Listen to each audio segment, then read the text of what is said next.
Okay, તો કાલે આપણે સંભાવનાના સેશનમાં શું જોયેલું યાદ છે બધાને? કઈ ચોક્કસ ઘટના, પછી અશક્ય ઘટના, પછી સંભાવનાનો પી પ્લસ પી બારનો સરવાળો કેટલો થાય છે? 1 થાય છે. યાદ આવે છે બધાને? હવે એની મદદથી આપણે એક પાસાના દાખલા જોયેલા. એક પાસા ઉછાળતા કઈ કઈ પોસિબલ ઘટનાઓ કઈ કઈ છે? 1 2 3 4 5 અને હવે આપણે બે પાસા લેવાના છે. બે પાસાને તમે એક સાથે નીચે નાખો. તો બે પાસા ધારો કે નીચે પડે છે, તો પોસિબલ છે કે એક પર 1 આવે ને એક પર શું આવી જાય, અથવા એક પર 1 આવે ને એક પર અહીંયા માની કે 1 1 આવે, બીજા પર શું આવે?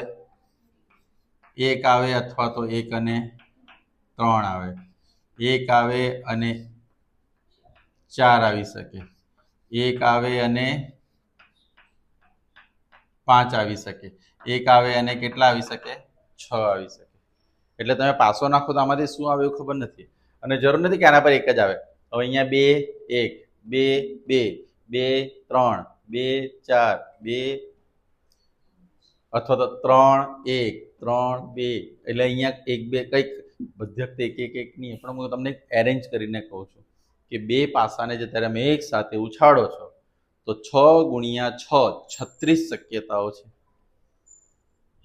ટોટલ કુલ પરિણામ કેટલા આવી શકે? 36 36.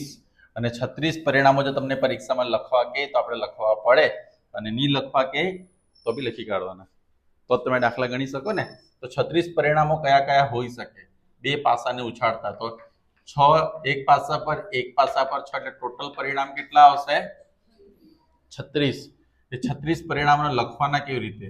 1 1 1 2 1 3 1 4 1 5 1 6. હવે બીજું 2 1 2 2 2 3 2 4 2 5 અને 2. બોલો ત્રીજી લાઈનમાં શું આવશે? 3 1 3 3 3 3 4 3 3 6. પછી હવે તમે હોશિયાર થઈ ગયા. 4 1 4 2 4 3 4 4 4 5 અને 4 6. 4 તો ધ્યાન રાખો, કોઈ દિવસ તો સર મોડા આવે ગયા. 5 1 5 2 5 3 5 4 5 5 5 6. હવે 6 1 6 2 6 3 6 4 6 5 અને 6 થઈ ગયા 36. હસ, નાસ્તો કરવો પડશે, કેટલી બધી મહેનત. એટલે આવા 6 કાઉન્સ અને સિમ્પલ યાદ રાખવાનું. જો પહેલી લાઈનમાં 1 1 1 લખી દીધું, 1 2 3 4 5 1 1 1 2 2 2 2 લખી દીધું, 1 2 3 4 5 3 સમજી ગયા કે 6 લાઈનના 6 સુધી લખી દેવાના, 1 2 3 4 5 6. હવે તમે જુઓ આ જે બ્રેકેટ છે આનો સરવાળો કેટલો થાય છે? એવા કેટલા બ્રેકેટ આવે છે? બરાબર છે. એ શું કરી શકાય કે જેનો શું થાય છે? સરવાળો અને કૌંસ.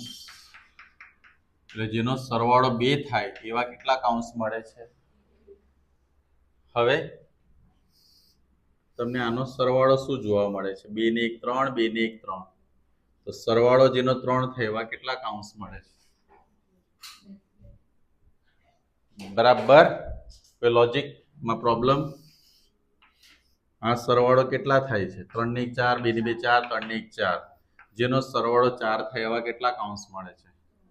સરવાળો 4 કૌંસ. એટલે ઘણા કે સરમાં આઈડિયા આવી ગયો, જેટલા સરવાળા થાય એના કરતાં 1 કૌંસ ઓછો. છે ને? સરવાળો 2 કૌંસ 1, સરવાળો 3 કૌંસ 2. રૂકો, હવે આણે દો. હવે 4 ને 1 5, 2 ને 3 5, 3 ને 2 5, 4 ને 1 5, જેનો સરવાળો 5 થાય એવા કેટલા કૌંસ મળે? બરાબર જાય છે? હવે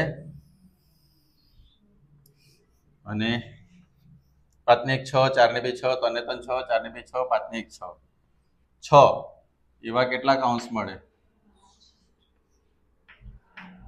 6 અને થોડોક ટર્ન મારવો પડશે કારણ કે હસ્ત ઉદ્યોગ છે ને.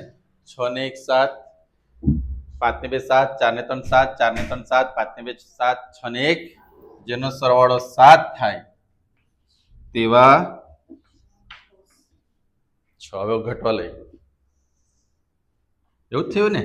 1 2 3 4 5 6. હવે જેનો સરવાળો કેટલો થાય છે તમને દેખાય છે? 8 થાય એવા 1 2 3 4 ને 5 કૌંસ જેનો સરવાળો 9 વડે 9, 9 વડે 9, સરવાળો કેટલા થાય? 9 એવા કેટલા કૌંસ મળે છે? જેનો સરવાળો 10 થાય એવા, જેનો સરવાળો 11 થાય એવા, અને જેનો સરવાળો 12 થાય એવા કેટલા કૌંસ મળે છે? એટલે સરવાળો શરૂ ક્યાંથી થયેલો?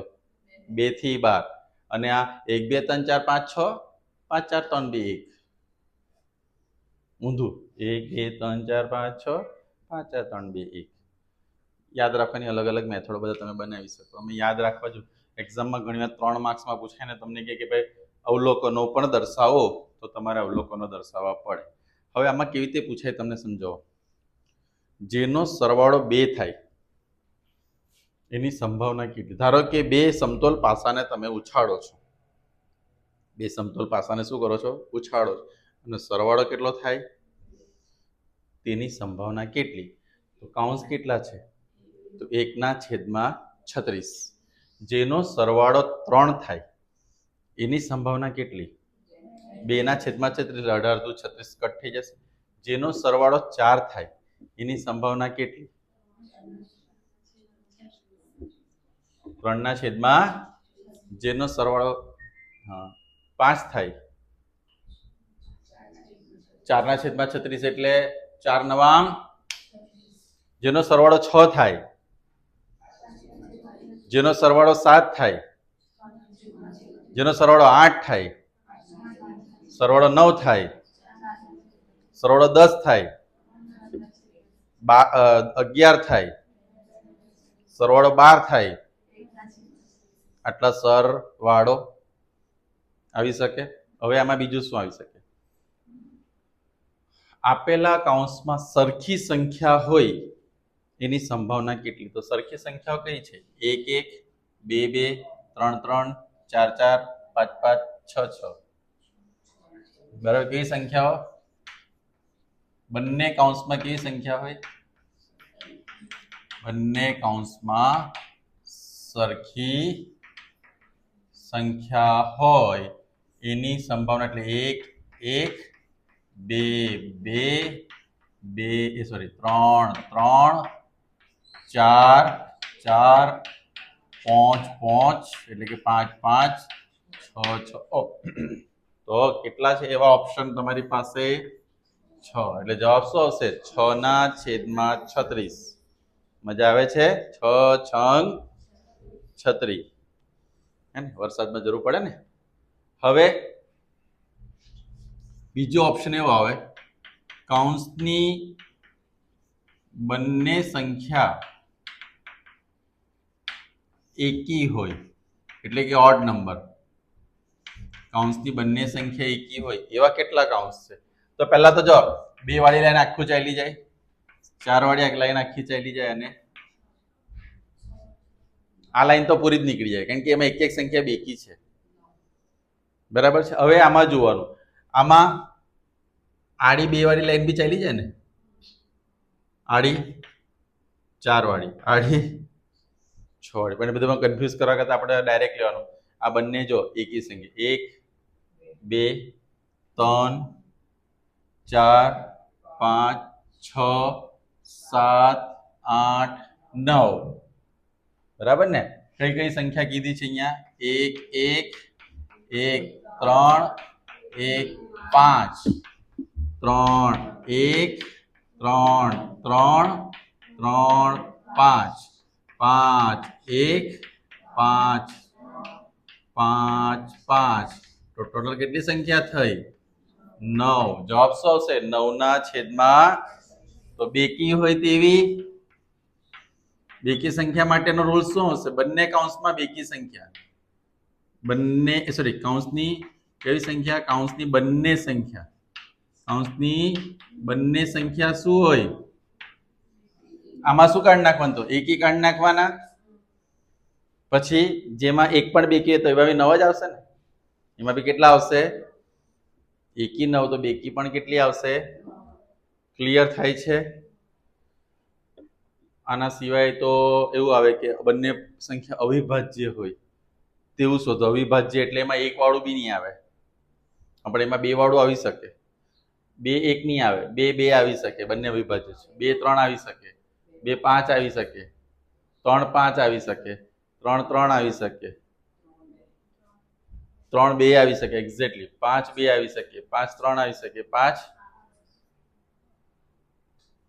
એ સંખ્યાઓ કેટલી થાય એટલે તમને પહેલા ચેપ્ટરમાં મેં અવિભાજ્ય ને બધું એટલે ક્લિયર કરાવેલું ઘણાને એમ થાય કે શું ફરક પડી જાય તો જો આટલો બધો ફરક પડે તમને એક એક વર્ડ ખબર હોય કે એનો મતલબ શું છે વિશિષ્ટ સંખ્યા હોય તેવા કૌંસની સંખ્યા વિશિષ્ટ સંખ્યા કઈ છે 1 1 2 3 4 5 6 7 8 9 10 11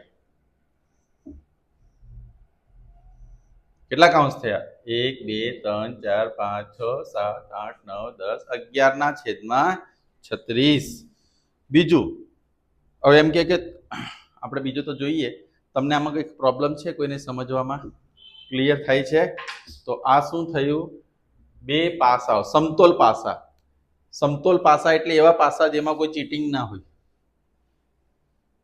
એટલે તમે નાખો તો બરાબર પડે મધ્ધર લટકેલું હોય એકાદ આંકડો ઘૂસાયેલો હોય એવું બધું હોવું જોઈએ નહીં શકુની વાળું નહીં હોવું જોઈએ હાડકામાંથી બનાવેલું એના પપ્પાના એમાંથી ખબર છે ને એટલે જેવું ઈચ્છે ને એવું પાસો પડતો હતો જુઓ કે રામાયણ મહાભારત કે બ્લોગ જ જોયા કરો ઓકે તો ચાલો આટલું તમે ઉતારો એટલે આપણે આના આગળના દાખલા જોઈએ